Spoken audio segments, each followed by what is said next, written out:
I'm about to unpack something that is horrifying. What people call reality, it's all fake. This isn't going to be another YouTube video full of vague fluff. This is not a metaphor. This is reality being replaced layer by layer. There are 6 layers, and you've only seen the first one. Reality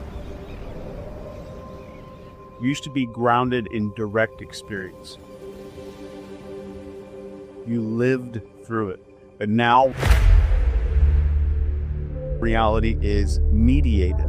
You don't experience events anymore. You experience coverage, pre-framed interpretations of ideas, avatars, personality, costumes, personas, and masks. A headline starts replacing understanding. A brand replaces identity. A political label replaces a human being. You're not living inside of reality.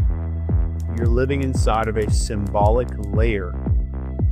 If symbols become dominant, truth becomes optional, because truth doesn't need to be accurate anymore. It just needs to be repeatable, emotionally charged, recognizable, and socially enforced. That is the simulation.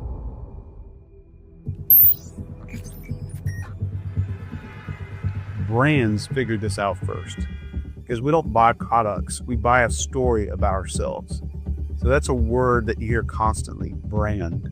And it comes from the Old Norse word brandr, and it means to burn.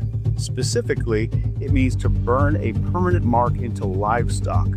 So ownership is obvious and sorting animals out is easy. You are being branded by advertisers, political narratives.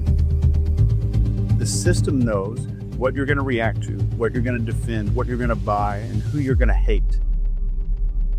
So layer number 1 is mediated reality.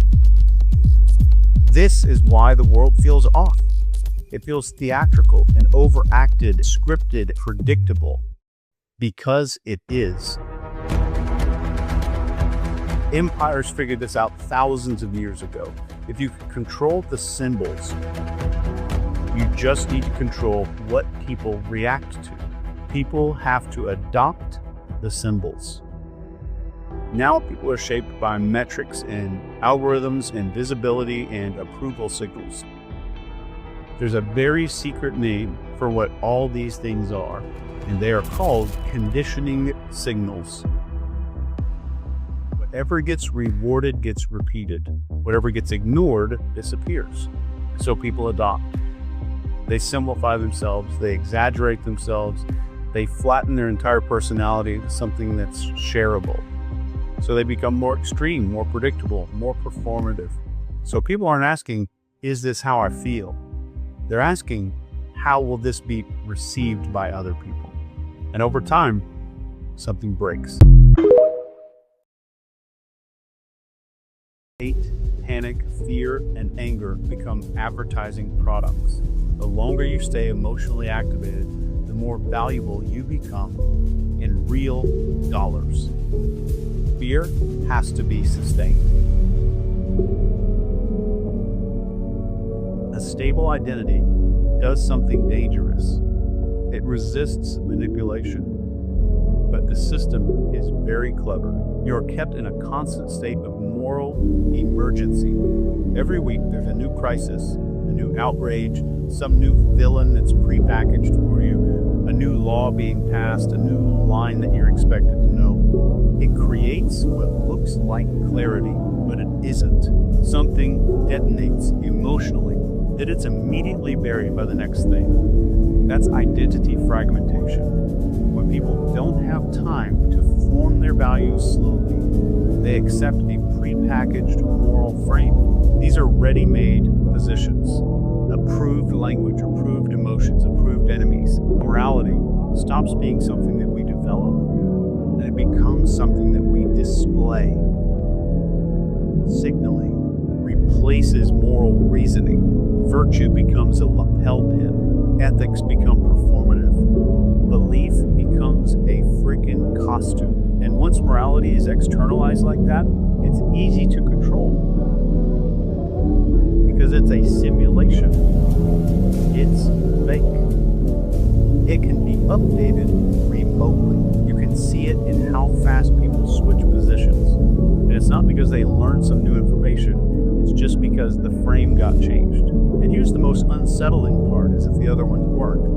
People start to feel relief when morality is handed to them, because it removes responsibility.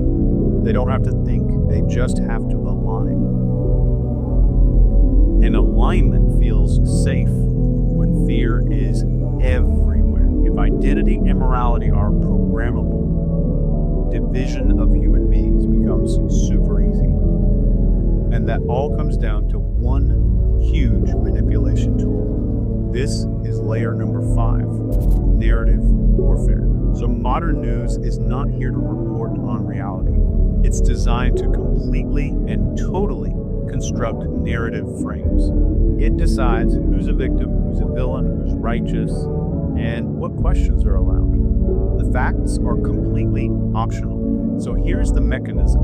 An event happens, immediately the story arrives fully formed, and you're told how to feel, who to blame, what it means, and which side you're on.